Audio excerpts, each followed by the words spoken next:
Hey guys, welcome back to the Great Ace Attorney Chronicles. Let's carry on where we left off. We're here at the Old Bailey, defending Mr. McGilded at a seemingly open and shut case involving a murder in a carriage where he was the only one inside with two witnesses above and the driver, and we're up against a vampire. So there's not a lot going for us, especially since we just arrived this morning with Susato and we got thrown into the deep end here. So I guess we just try and figure out just what the hell happened. I've been thinking about this case, in my off time, of course, not while I'm at work or anything, about what exactly happened. Obviously, what they witnessed couldn't have been the murder, if we're believing in our client, as any great ace attorney does. So, what did they see? Well, obviously, I'm going to believe my client here. They saw Mr. McGilded trying to help the deceased. He said he was asleep the entire time, and when he woke up, the deceased was in front of him. My theory that I'm going to postulate is that our good friend, Mr. Mason, was killed elsewhere and potentially stowed in the seat where all the tools are kept for the omnibus. While Mr. McGilded was out like a light, perhaps they spiked his chicken.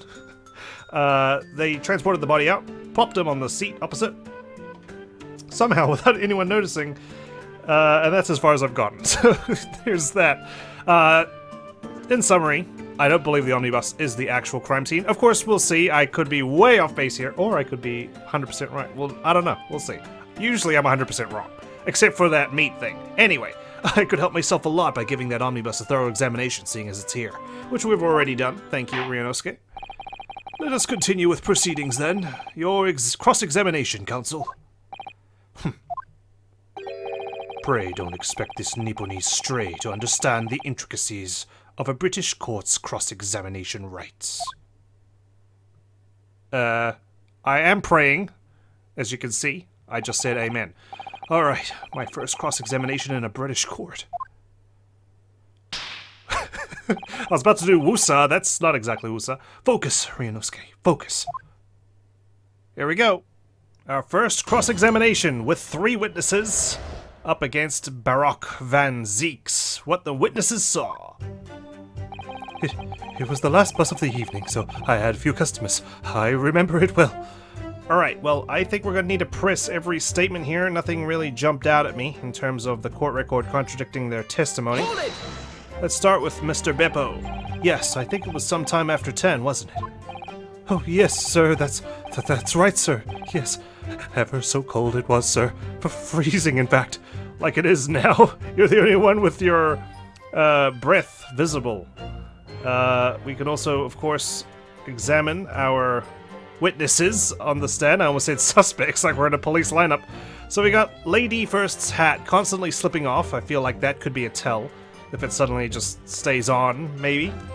And Mr. Fairplay here, he's just always looking to his right.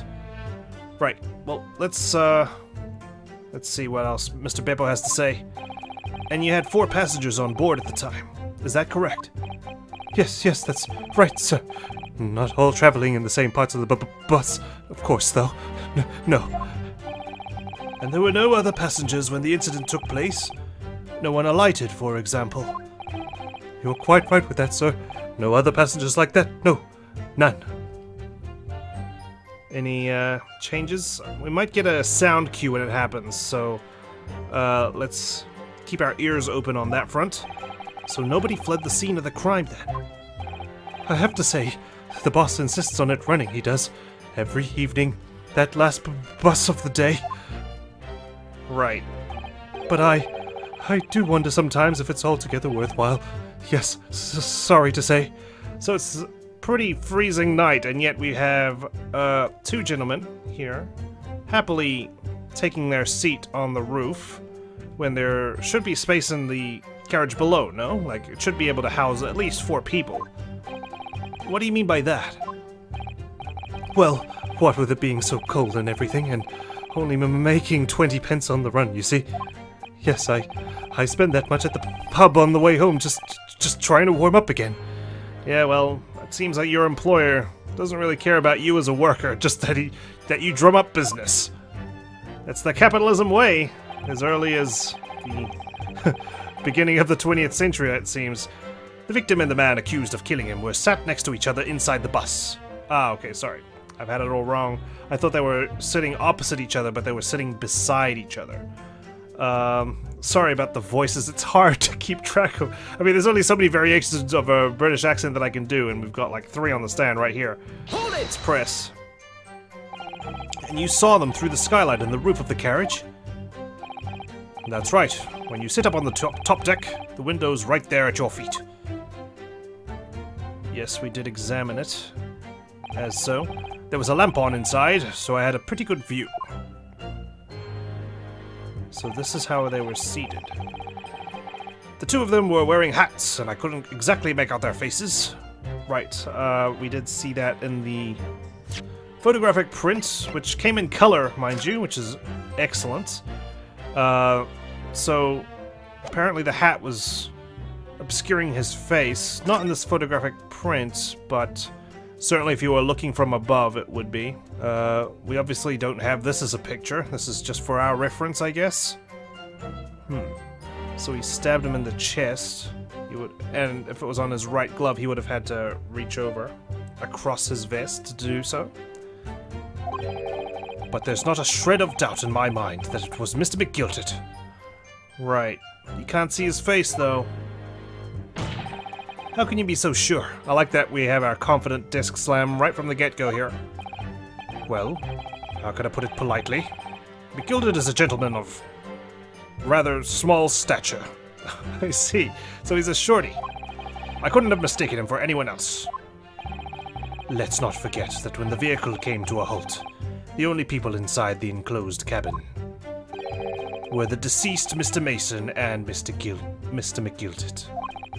There is no room for doubt here. Ugh, really wish there was. Then out of the blue, the accused just reached over and plunged a knife right into his guts. That's a pretty brash and bold maneuver he did. In front of you 2, who had a front row seat up above. Hold it!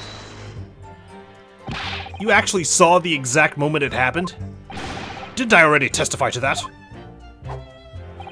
Or are fair dinkum, hard-working city bankers not considered trustworthy these days?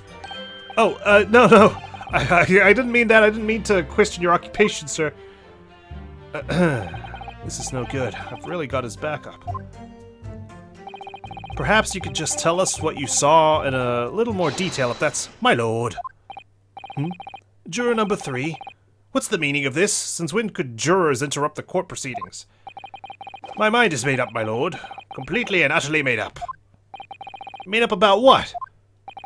I don't like the stinking rich. Never have. They're always up to something or other that they shouldn't be. Every one of them. Oh. And that little leprechaun of a man is no exception. Well, he can't fool me. What's that for? Oh, God. So that's how they're gonna judge it? There's no point wasting time listening to any more of this. That's my opinion on the matter anyway. That's precisely what I was about to say. Are you kidding me? As the foreman of the jury, it's my duty to set a good example to my fellow jurors. Oh dear. Ugh. What is happening here? Quick, pull out your Wikipedia of the olden days. Let me see. Yes, it seems that's how the members of the jury give their verdicts. With fire? Trial by fire, literally. Apparently, yes. White for innocent and black for guilty. As the 6 members of the jury make up their minds about the case, one by one, they each cast a ball of fire into the great scales of justice, as we saw a moment ago. Wow. So if those enormous scales fall completely to the black side, does that mean... Let's do our very best to make sure that doesn't happen. Ugh. Now I'm even more worried than I was before. So we can track in real time, basically, how well we're doing at convincing the jury that our client is innocent. Very well. The court acknowledges the change in the jury's stance. Counsel for the defense, please continue with your cross-examination. This is a nightmare. Just by pressing, we've pressed ourselves against the ropes. That's right, he stabbed him. I screamed, I did. Couldn't help it. As soon as I heard the scream, I stopped my bus, and then I saw it too. Right, well, let's go back here and press. Hold it! We've got two people, basically confirming that he got stabbed, which is not good. Either they're in collusion or they both think that they saw the moment of Mr. Mason's death. He stabbed him, you say? And you were sitting up on the roof deck, were you? Yes, that's right, sir. I was up on the roof seats. I remember seeing the little gent sitting next to the fellow that was stabbed. I'd been thinking about a new hat design, you see, so I was just gazing absent-mindedly around. But then I happened to look down through the skylight. That's interesting because the omnibus supposedly gives you the greatest views of London, and as you travel, you'd think you'd be soaking in the skyline, or if there is one, rather than looking down at your feet. It was sticking right out from his belly. That huge great knife. Was it from his belly? Yeah. Contradiction, actually it was his chest. It was just a couple of millimeters up. Doesn't look to be the case. Everyone seems to be their usual selves. A grim sight indeed. Ugh, that didn't help me at all.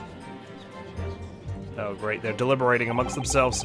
The jury look like they're even more convinced my client did it than they were before. That appears to have made everyone even more dubious that Mr. McGilded is telling the truth. If only we had some evidence to counter their suspicions. Mr. First. Oh, yes, sir. Is this the knife you saw? Oh, good grief! Yes, that's it! The very one, sir! Is that? Yes, counsel. This is the blade that was driven into the victim's belly, like a stake through the heart. Seems like that's the only way to kill you, Lord Barrock. That is a blade of considerable size, counsel. It is, and furthermore, the scabbard is emblazoned prominently with a certain initial. The letter M, which seems oddly familiar. Oh, so what? There are only 26 letters of the alphabet, okay? Just a coincidence that's the same as McGilded and Mr. Ugh, please, no. M for Magnus, perhaps. Or McGilded, possibly. Take your pick. It seems this particular big name in London made a magnificent mistake. Notice my alliteration also starting with the letter M. Objection! Objection? Oh no, I've lost my power. But there are M's everywhere. You know, M's here, like M&M's. Like, yes. Like in Mason. Objection! Oh. That was a cool objection. This blade is far too extravagant for a poor brickmaker to have owned. No, this weapon of murder almost certainly belongs to the accused. Well, M for murder as well. Ugh. Not conclusive, but certainly compelling, counsel. Well, at least the judge isn't outright buying into it. The murder weapon has been entered into the court record. A largish knife that was found lodged in the victim's abdomen. Its quality and fancy ornamentation suggest it must be quite valuable. My lord, if you'll forgive the interruption. Yes, while you're interrupting, dear lady, I'm going to examine this knife. That part is the sheath, isn't it? Yes. Are you alright, Mr. Naruhodo? Oh, sorry, yes, I just don't really like blades. Oh. Those don't seem like the words of a man with a large katana slung from his waist. I was about to say, that's not a blade, that's Cosmo's soul. God, I like it. Anyway, how dare you just, like, limit Cosmo's soul to just a blade slung around my waist. Anyway, there's no sense in delaying it. Let's see what the blade looks like. It's bloodied. Ugh, that looks a lot like blood. It surely is blood. The victim's. Ugh, an Englishman's blood looks a lot like a Japanese man's blood. Did you think it wouldn't? Sorry, it's just that we've only just arrived here in Great Britain. Could have been blue for all I know, okay? Finding it a little hard to adjust. Yes, I do understand. We haven't had time to acclimatize, that's for sure. So where's this M? There it is over here. An ornate letter M. Undeniably, Mr. Magnus McGilded's initial. And it's beautifully gilded, too. Must be very valuable, I should think. What is it? Look at this M. If you turn it upside down, it becomes a W. This could change everything. A W? Yes, this is one of those, you know, turnabout cases. I'm sure of it. I'm afraid I don't know at all. Turnabout cases aren't exactly famous for another 100 years, but what I am sure of is that this is an M. Oh. Well, that idea was quickly quashed. Goodness me. Can't you throw me a bone here at the very least, Susato? Alright, we've garnered everything we can from that knife, it seems. Juror number 2. Go on. Mr. McGilded is a pillar of society and a gentleman's word should be sacrosanct. However, those of us in service know we must accept hard truths. Wait, what are you about to do? Dispose of the rubbish! Great. That's 3 jurors already. No! I don't wish to cause offense, but I do like to eradicate all traces of filth and grime. Hold it. Oh, not you too. I have painstakingly typed every word uttered here today and cross-referenced all the facts. As such, I am now in a position to draw the only logical conclusion. It's not looking good. Hopefully the old lady has mercy on us. Not again! That's 4 out of 6 jury members who've proposed a guilty verdict. There are only 2 left. We've had it. Every time I press these witnesses for more information, I just make the situation worse. Nevertheless, what we need more than anything at the moment is more information. We're still very much in the dark. I suppose I'll just have to keep pressing the witnesses, knowing that more sparks may well fly. We mustn't give up hope that we'll uncover something that will give us a way to fight back. But, I mean, we did get a murder weapon out of it, in our court record, that is. Alright, I'll keep trying. I can't give up. We just got here, after all. I just need to keep calm and listen to the witnesses' statements again. As soon as I heard the scream, I stopped my bus, and then I saw it too. Hold it! Press, it's the last statement, and we need to press. What exactly did you see? Oh, well, sir, that would be the passenger, sir. Yes, collapsed on the floor, he was. And by the passenger, obviously you are referring to the victim, Mr. Mason, the brickmaker? And then the other passenger had the knife in his hand, like this. By the other passenger, obviously you are referring to the accused, Mr. Magnus McGilded. Please say his name so we can rub it into the jury's minds. And then he plunged it down like this, stabbing the other passenger in the belly. What? Okay. Like that?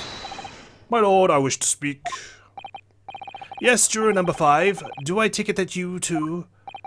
As the master of the London Guild of Coachmen, the idea of a murder being committed in one of the city's carriages is utterly abhorrent to me. It wouldn't be right to make a decision before hearing all the facts, though, I said to myself. Nevertheless... But I've heard enough now. The horse has bolted, as they say. No, please! Just keep an open mind a little longer! Gee up now, Silverblaze! The finish is in sight! It is in sight, and I don't like it! I want to close my eyes! Beppo is a long-standing member of the guild, and I trust what the man says. Oh, thank you, sir. You're too kind, sir. This is too unkind, sir. Which now means that 5 jurors agree to condemn this man.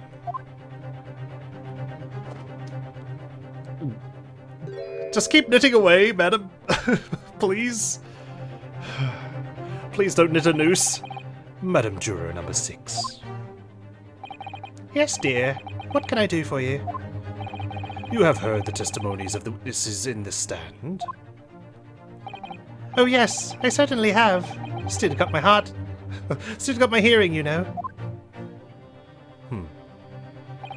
Then, pray tell, why are you yet to pronounce your leaning? Well, dear, the thing is, I'm a creature of habit, me. I always go to the park at around this time of day and sit on a nice bench and get on with my knitting. I have until she finishes her scarf. There's a lovely little park just near where I live. The Gilded Park. I knew it. It's called. The gentleman donated it to the city, you know, to put a smile on the Londoner's face, he said. I can't imagine such a fine young gentleman would have it in him to take another man's life. He's always doing wonderful things for the city. That's right, a man like that wouldn't stab someone, surely. Mother, maybe we go to the McGilded Public Library later and borrow some more books. How many Londoners live with their heads in the clouds? Do you people not know?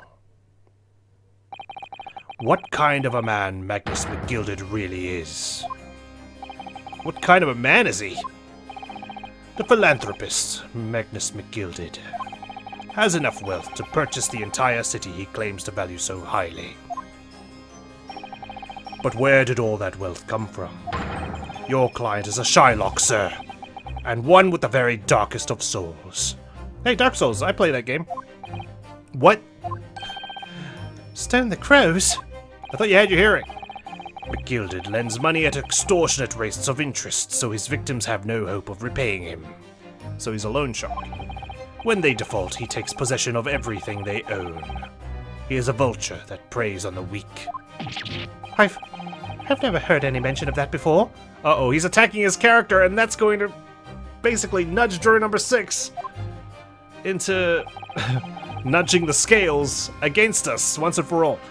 Your faculties haven't deserted you, I'm sure, madam.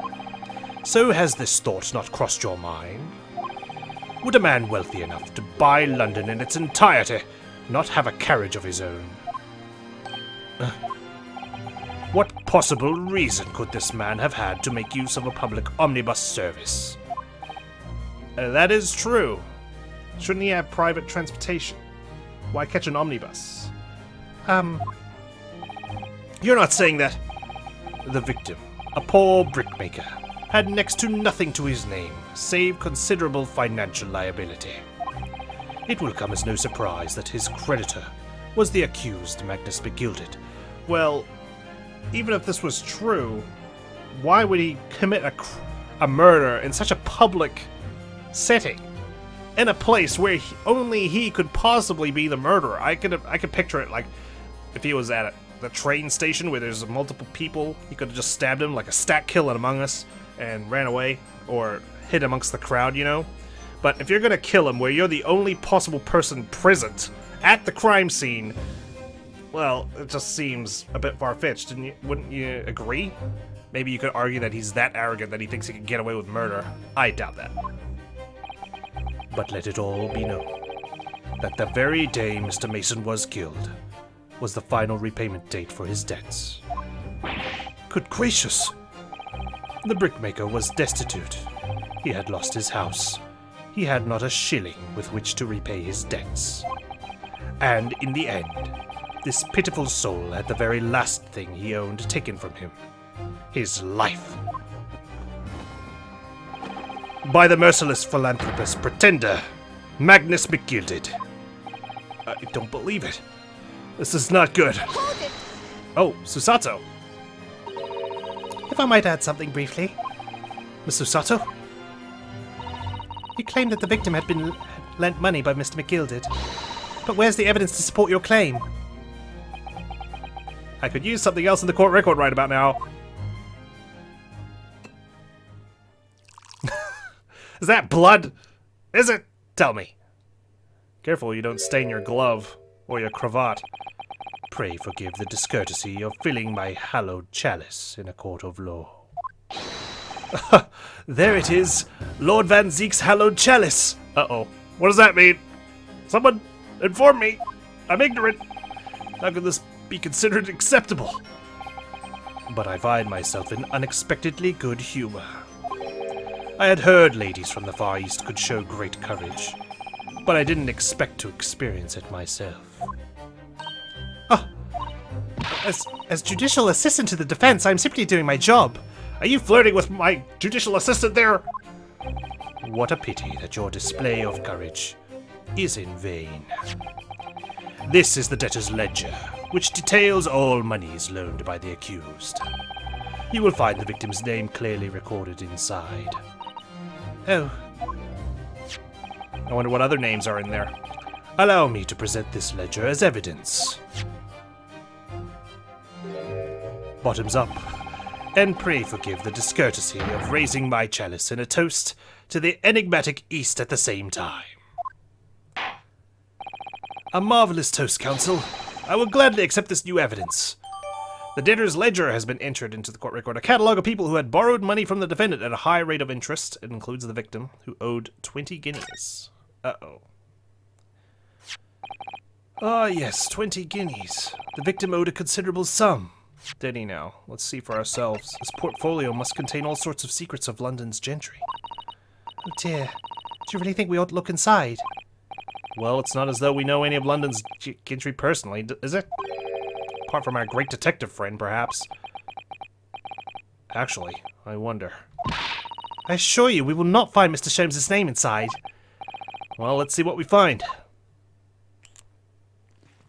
Surely it's a name we can recognize. What do we have? Gosh, it's crammed full of gentlemen's names, isn't it? Well, I suppose they're probably not all gentlemen at all, are they? After all, not everyone in this country is well off. Ah, goodness! What is it?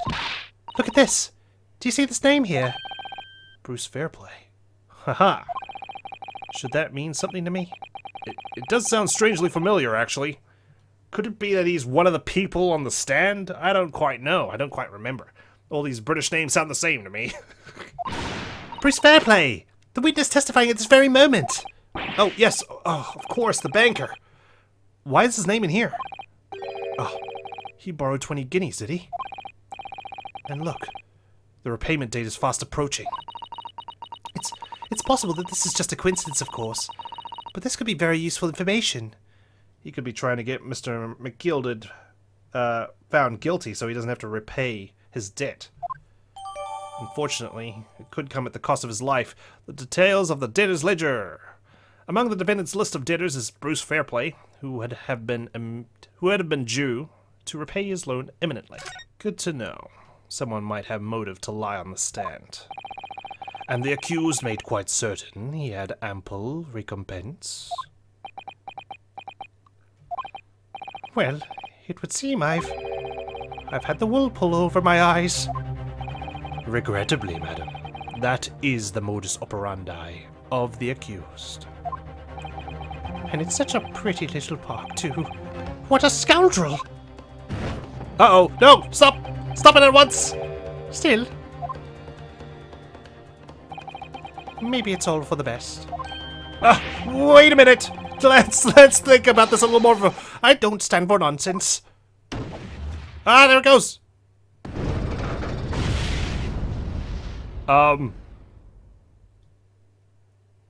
Well, we tried. We tried very hard. That was it. The last juror's decision.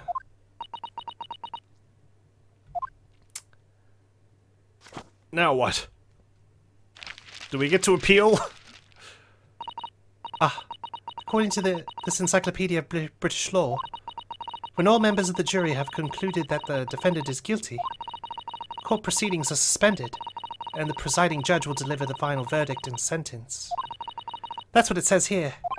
The final verdict. It's over then. Oh. What's up? I mean, not like they said what's up back in these days. There's a footnote, though. A footnote? However, the defense...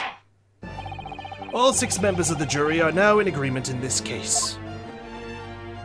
Damn it. What a comeback from Mr. Von Zeeks. Sorry, Lord Von Zeeks. Allow me to convey my respect for your swift and righteous decision. According to the laws of this country, I will now conclude the trial by delivering my final verdict. I trust there are no objections. There's a footnote, Your Honor. Just hold up. I'm trying to read it. It's too small. Mr. Sato, just tell me one thing. Oh, yes? You were in the middle of saying something before? Just put me out of my misery. The footnote in your Encyclopedia of British Law. However, the defense... What did it say next? Oh, yes, of course. One moment. When all members of the jury have concluded that the defendant is guilty, court proceedings are suspended, and the presiding judge will deliver the final verdict and sentence. Then the footnote says, however, the defense has the right to demand a summation examination of the jurors at this point. A what now? A summation examination? A summation examination? Objection! A summation examination. From which century has that tome you have there been resurrected? Ah. Judging from the binding, I would say that book is at least 50 years old. Any modern text on British law wouldn't give such an antiquated procedure a mention. It's a relic, long forgotten, and certainly no longer practiced. But has it been stricken from the law? So you're out of luck. Oh. Oh, my armband! No, I can't let it fall! What even is it, Mr. Sato? This so-called summation examination. Oh, one moment, and I'll read about it. From this antiquated book. You would demand the right to a procedure before you even understand what it entails? Typical Nipponese. Oh, look, I'm grasping at straws here, okay? Forgive me. Alright, Mr. Naruhodo, I think I understand. It seems that under this procedure, we would be able to appeal to the members of the jury. Oh, well, there is an appeal involved. To do what, exactly? Appeal to them to change their leaning and reverse their decisions. And it says here that, if successful, the proceedings of the trial must be resumed. Make them reverse their decisions? So we need to appeal to each one? Yes, in times gone by, barristers would use a summation examination to attempt to influence the jury's decision. But that procedure became something of a formality, with no practical benefit, really. So it rather fell out of use. Right, basically became redundant because I guess it was never successful? I wonder why. Because it was devoid of purpose. Changing just one member of the jury's mind would be hard enough, let alone several. No self-respecting defense barrister would even assert his right to try in this day and age. Yeah, well, no one else would defend Mr. McGilded. I'm the only person who can. Still, I don't see any mention of the procedure actually being formally revoked. Exactly, it hasn't been struck off the law. What are you suggesting? I'm suggesting that although it may be antiquated and largely forgotten, it isn't yet extinct. You foreigners just coming along and reviving old laws. What do you think, Mr. Naruhodo?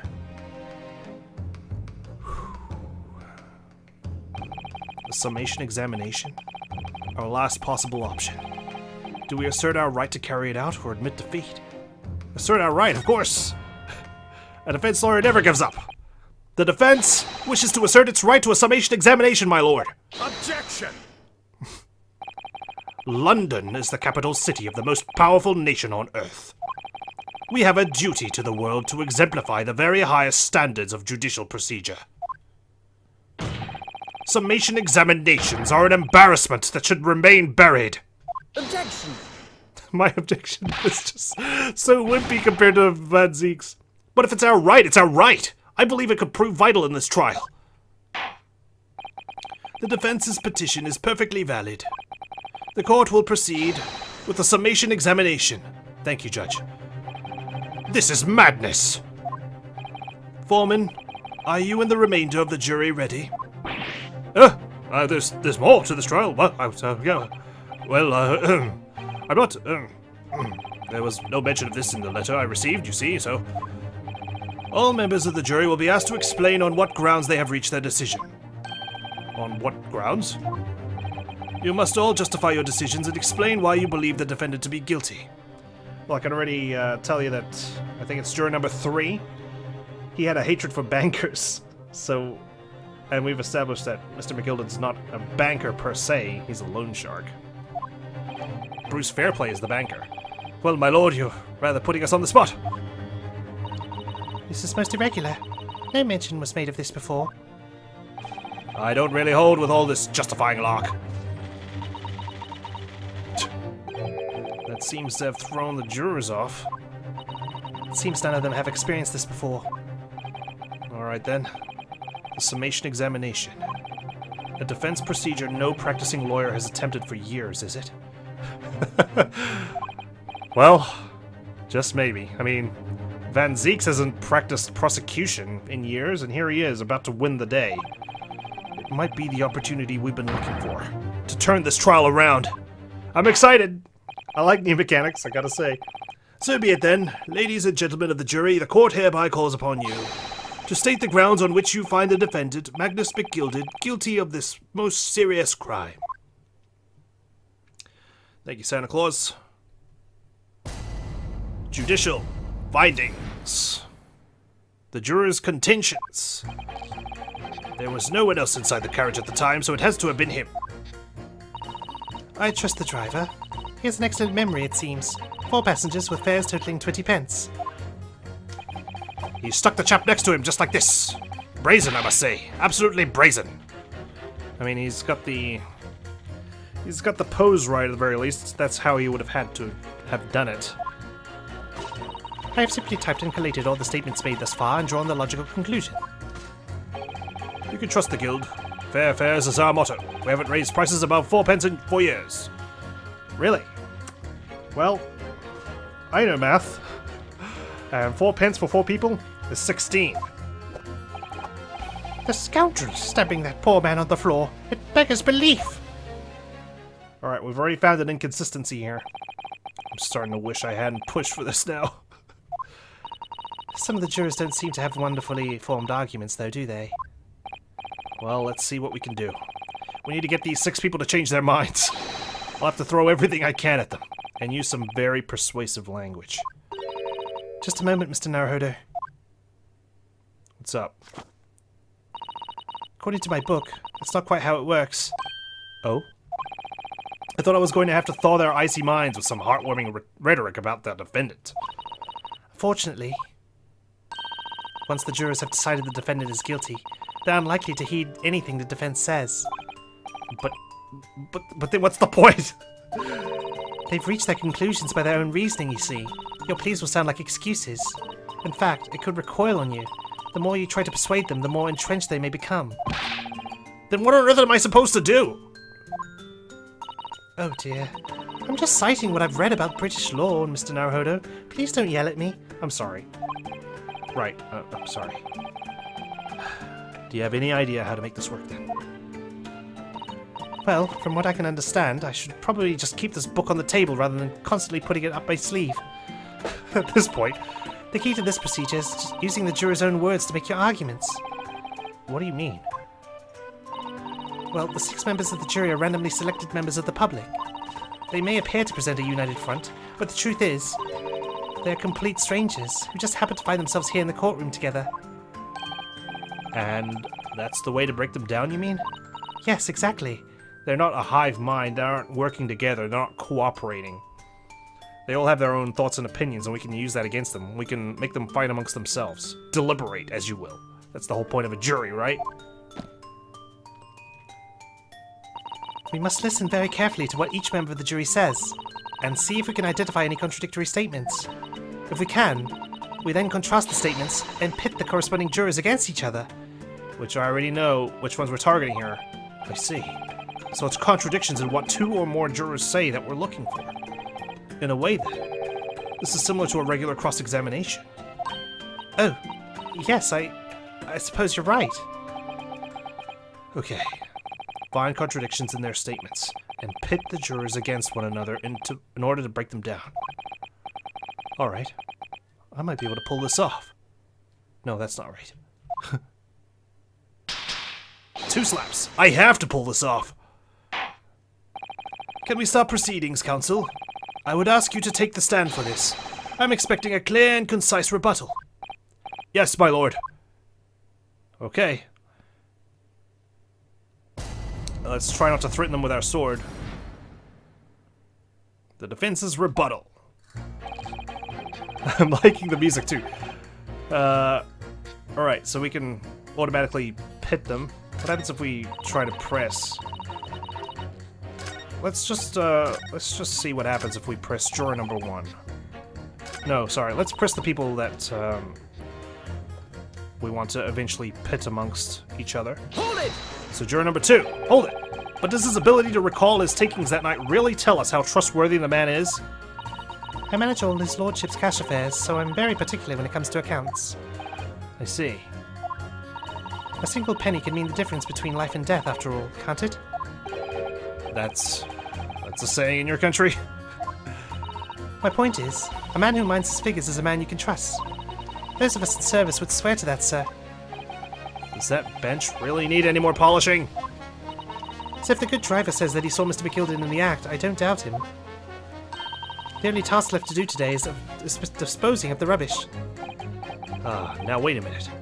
So, if we're gonna go by the fact that they're both telling the truth, that he had 20 pence, and they haven't raised the prices above 4, there was a 5th person that we haven't accounted for. One of the other jurors mentioned something about money, I think. Now would be a very good time to listen carefully to the jurors' statements again, Mr. Naruhodo. If you notice an inconsistency in what 2 different jurors are saying, I should expose it by pitting them against each other. Yes, let's see if I can do just that. I'm debating pressing everyone just to get, you know, all the details, or just basically pitting the jurors that I know against each other. Okay, here's what we're gonna do. For this episode, I think we're just gonna press every statement. Maybe going forward, we'll just, you know, present evidence if we know straight away, or we'll pit jurors against each other if we know straight away, unless you guys want me to press every statement just to, you know, hear all the flavor text. I'm happy to do either way. Do let me know in the comments. But for now, let's press juror number 1. Hold it! Certainly, the testimonies we've heard suggest the victim and Mr. McGilden were alone inside the carriage. Precisely my point. But... Could there be some other explanation? Something we haven't considered yet? Such as? I was asking you. I like that wide-eyed pose he's got. Well, perhaps that's something we could all work out together now. Yeah, all together. Now listen here. Maybe you don't know how things work around here because you're from foreign climes, but we're here to form our opinions as individuals, and I have. Ugh. oh dear, he doesn't appear to be in the mood to consider an alternative point of view, does he? No, I'm going to have to pit the jurors against one another, like Susato-san said. Finding contradictions in these 6 people's assertions is the only way I'm going to succeed. Hold it! Careful, you could hurt somebody with that! You're a fine one to talk. What of that sword hanging from your waist, It's not a sword, it's Kazuma's soul.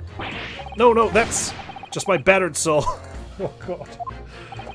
Well, anyway, I despise anyone with too much money. They're all the same. All stabbing some brickmaker or some other behind the scenes. You mark my words. Objection!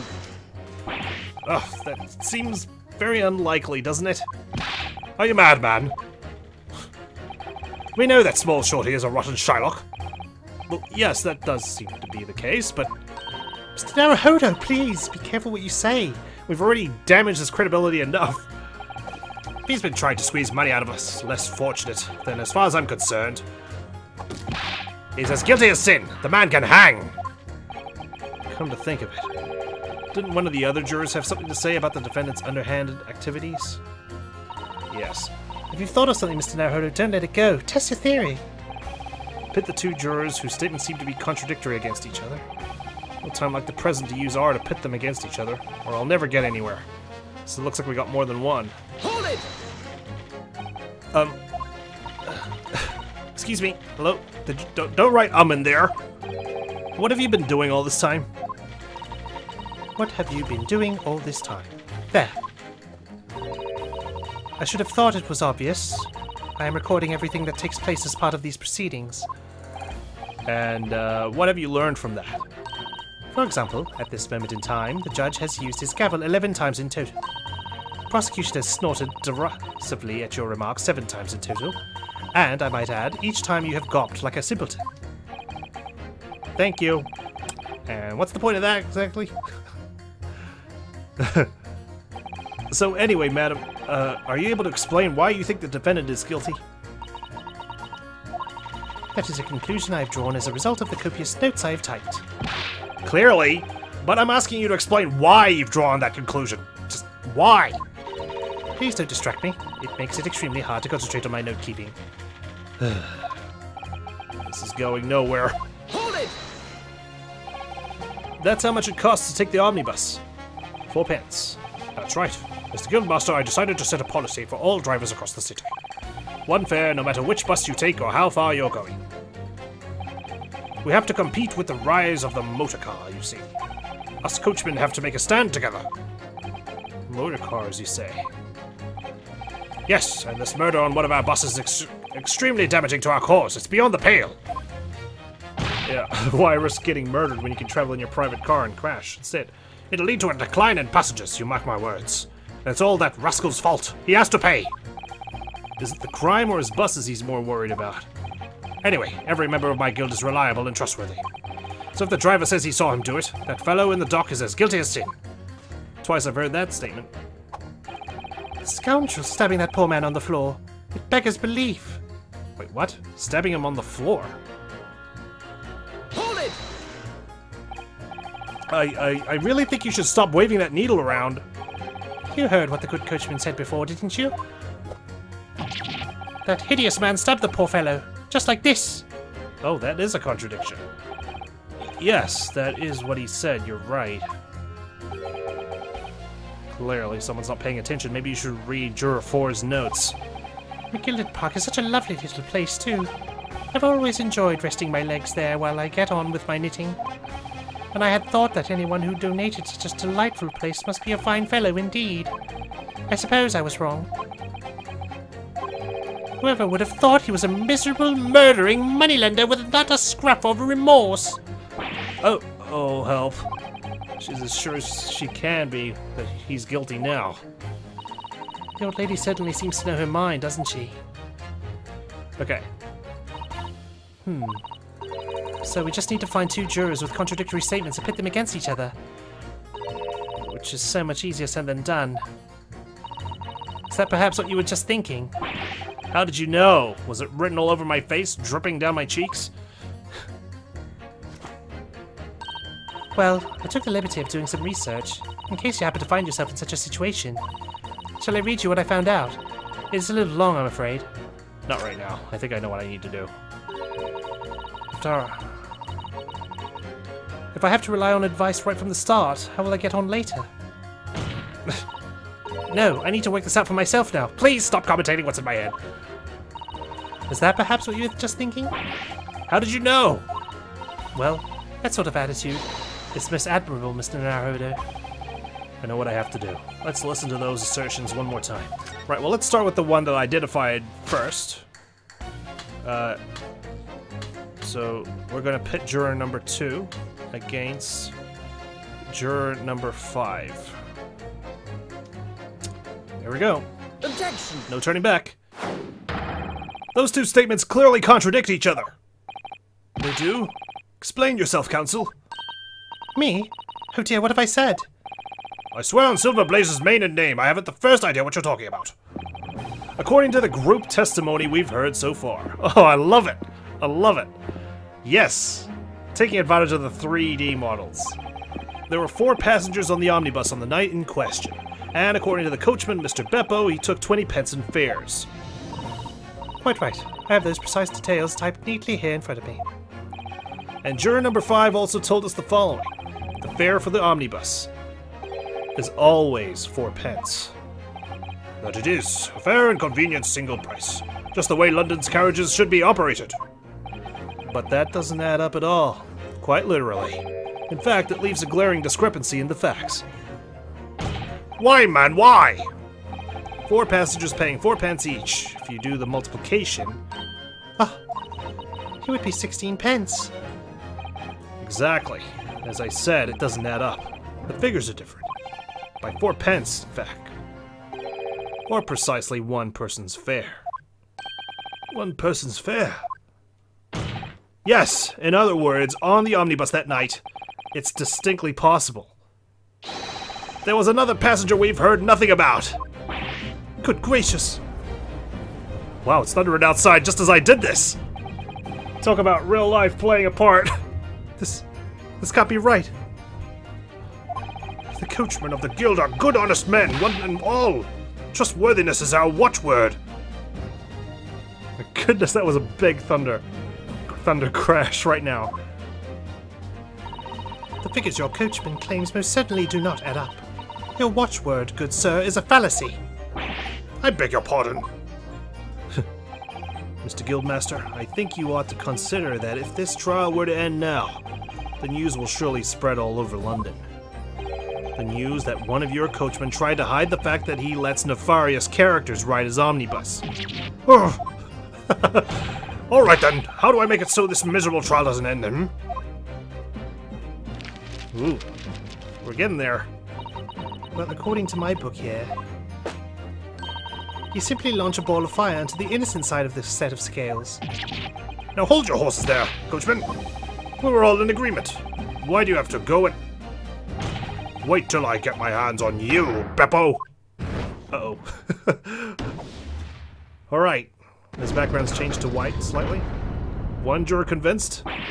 Oh, this is all very irritating. Begging your pardon, sir. I'm going to do the same. Alright, crisis averted for now. For the love of Mike! Not you as well. Sorry, Mike. A penny can be the difference between a smile and a tear, after all. I certainly can't put my trust in someone who doesn't follow my exacting standards in financial matters. Oh, really? I, for one, think it's only proper that we hear from the witnesses again. Oh, well done, Mr. Naruhodo, you did it! If we can manage to change 2 more jurors' minds, we could force the trial to continue. 2 more. Actually, there is something else that's bothering me about a couple of their assertions. Then that's where you must strike next. So I need to pit 2 more jurors against each other and show there's another contradiction in their assertions. Exactly. You can do it. Van Zeeks must be pacing back and forth, sipping his drink right about now. Well, the scales of justice have shifted, but they still weigh heavy on the side of guilt. Counsel, you have the floor again. Continue with your summation examination. Gladly. I'm changing my leaning to innocent. I should like to hear what the slipshod bookkeeper has to say for himself. And juror number 5 says... Grr, Beppo. This trial has to continue so I can get to the bottom of this corruption. Not guilty, I say. Okay. We're pitting juror number 3 against number 6. Here we go. Objection. Those 2 statements are completely contradictory. What? Explain, counsel, post haste. Oh dearie me, I was only knitting a jumper for my other half. What is all this claptrap? What does contradictory even mean, I ask you? We've heard from more than one witness that they allegedly saw the actual movement when the defendant stabbed the victim. Now, out of curiosity, juror number 3. What? Can't you see I'm busy here? How would you say the defendant stabbed the victim? What sort of motion was it? Ha! Want to test me, do you? It was like this. Stuck the fellow next to him without even getting up. Just like the prim banker said. Thought you don't trust bankers. Yes, that was Mr. Fairplay's testimony. Quite true. Now then, juror number 6. Oh, is that me, is it?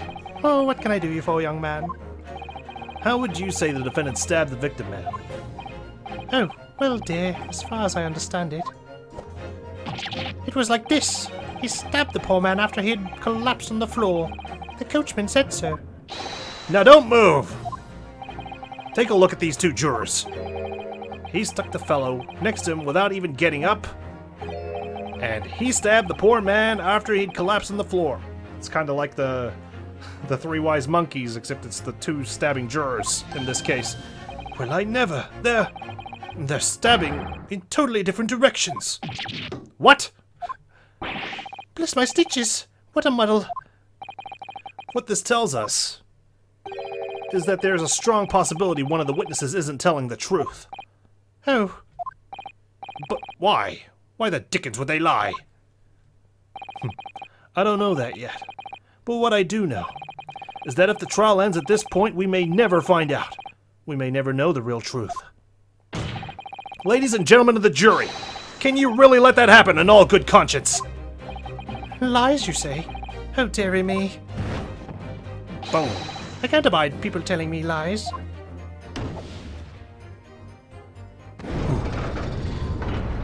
That's enough to get us even.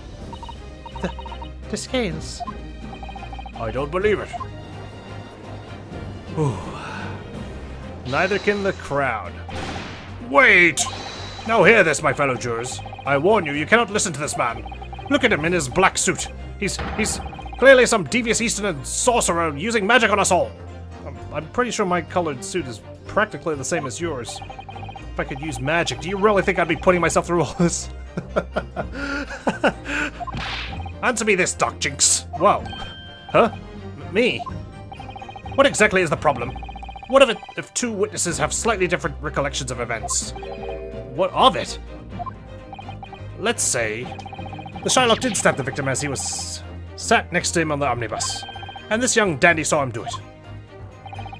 And now let's say the victim collapsed on the floor, and then the Shylock stabbed him again, and this old lady saw him do it. Well, what's to say it didn't happen like that, That he got stabbed twice? Who are you calling a dandy, sir? Why, I should take this knife to you! Who are you calling old? Why, I should take this needle to you. Ugh. They're ready to kill each other now. But hey, it works in my favor. But could the foreman of the jury be right? Did the two witnesses see two different moments of the same crime? No, it's out of the question. He was found on the seat. And he's only been stabbed once. As far as we can tell. He is missing a button, though. That's nothing to do with the fact that he got stabbed. It's out of the question. Unfortunately, Mr. Foreman... What is it, you dark jinx? Come on, out with it! Fine, I will. What you're suggesting is impossible. It's out of the question. What? What are you talking about, man? How could you possibly say that? You do realize that I'm only doing my job. As foreman of the jury, I have a responsibility to steer everyone in the right direction. Yeah, and you're currently going the wrong way. So where's your evidence, man? That's what we want to see. I say the two witnesses saw two different moments of the same crime. If you say that's out of the question, show me some proof. Looks like the only way I'm going to convince him is to present him with something he can't dismiss. Some irrefutable hard evidence. As you wish. What? You're not bluffing? What? No, that's my successor 100 years from now. I'll give you the proof. It's out of the question that the two witnesses saw two different moments of the same crime, as proven by the photographic proof. Take that! This clear piece of evidence. Well, Mr. Foreman? Do you know what they say about me, young man? Did I get it wrong? Did I actually get it wrong? They say I've got no powers of persuasion. Oh, I see. I'm sorry to hear that. Oh, shit. I was so confident, too. Single stab wound to the abdomen. It's the autopsy report. That's what happens when I rush things. That's why I need to take time to stop and think. But no one will need persuading about this. You're even worse than me. Ugh. Okay, that's fine. Two different moments. In other words, the victim was stabbed 2 times. But we have evidence that clearly contradicts that possibility. Although I think the photograph is pretty handy as well. Obviously the photograph was taken when crime scene investigators arrived on the scene, and he was seated on the seat with only 1 stab wound. There's no blood anywhere else. So I think I'm still right. If you'll allow me another chance, I'd like to present you with one more piece of evidence to consider. Take that! Here we go. This is the victim's autopsy report. According to what's written here, Mr. Mason was stabbed in the abdomen. Only once. Only once? It's quite simple. The victim was stabbed precisely 1 time. Which means these witnesses can't possibly have seen it happen 2 different times. Alright, I concede defeat.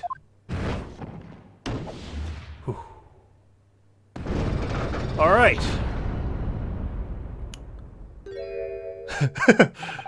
Wait, that means... 4 jurors are now leaning to not guilty. We've done it, Mr. Naruhodo. We've won. Oh, well, you know, we've won a small victory for now. What are you playing at, you dandy fool? Shut your trap, sir.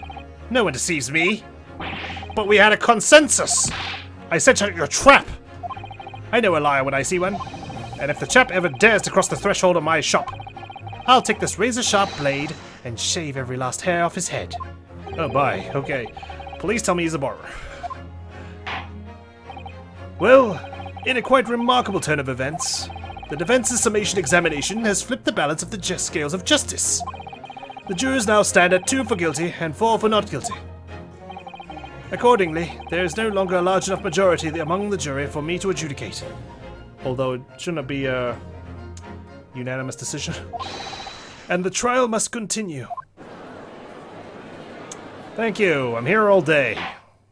Probably. I hereby ask the defense, prosecution, and witnesses to return to their places. And I call upon all of you to continue to pursue the truth. Thank you, Your Honor. I'll gladly do that.